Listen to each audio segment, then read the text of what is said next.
wangu idzi dzaiva Mambo WeHarare waiketa, dzaive nemagic flute yaikwanisa kuvhura padhora, yaifamba through time and space ichimisa time waiza, yanga yanguva yenyuye, dzakatomira panze waiza dzichisuwa bhebhi radzo ranga riri kune imwe nyika waiza, because idzo dzadziri kuno kuna God wefake. Time yakabva yamira yastika kuti ho, vadzaziva kuti traitor sekuru wake Lilin vaiza vanga vabatika munjira wanza, vadzatanga kufamba paipa dzichienda, vadzasvika kubamboo forest yadzibvunza magati kuti hapana ambopinda panapa reo, hapana ambobuda panapa, zvikanzi aiwa hapana, vadzatanga kuranga rotora. Saka sekuru wake vanofanira kunge vane rimwe dhora vari kushandisa risiri dhoi. Vadzatora vadzatanga kufonera sekretari wadzo, vadzamunzwa kuti isa paindaneti ndikaenda kuchitungwiza, ndichange nchiriko kuchitungwiza, ndibatika kuchitungwiza, muudza munhu wese. Mwana wese paakanzwa kuti handisamu mambo vanenge vari kuchitungwiza, mwana wese akabva aenda kuchitungwiza. Mambo asvika kuchitungwiza paipa vari mucrowd paipa vari kucelebrata new year, vari totarisa, mambo ari kutarisa kuti sekuru vari papa, ari kutarisa sekuru boza, anga vaziva kuti sekuru vachaita vachabatika kukuboza, vanenge vachida kuona uchi mambo waiza batika makazara vanhu paipa, havanotomboona waiza.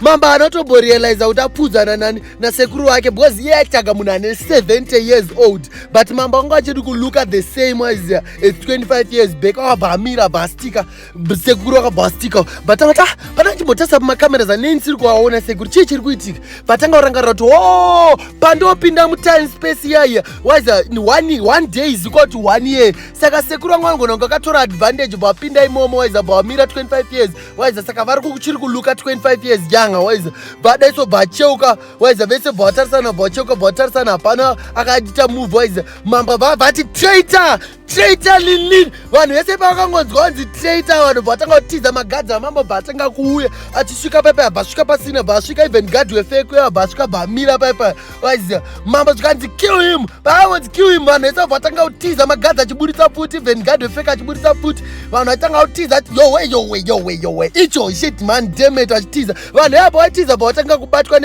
nemagunbosta asekuru vanga uyawo nemagunbosta, vaburitswa futi auda kusudha mambo. God wefake abvamhanya vanoshudwa iye wangu, zvakarwadza mambo wangu achitarisa achiona, but sekuru vanga vatora advantage waizi, vabva vati vabata macivilians. Saka hapana kwaita sei pavaienda, mambo akangosiya sekuru vachienda, because vanga vakasunga vanga vakabata macivilians waiza. Time vakutotarisa God wefake uya kuti kwewo wamhanyirei uchindisevha, zvikanzi inini au 7-1, ndakanzi nedzimfedzi dzakasara kuti protect the mambo by all means. Mambo WeHarare, you should protect him by all means wangu. Saka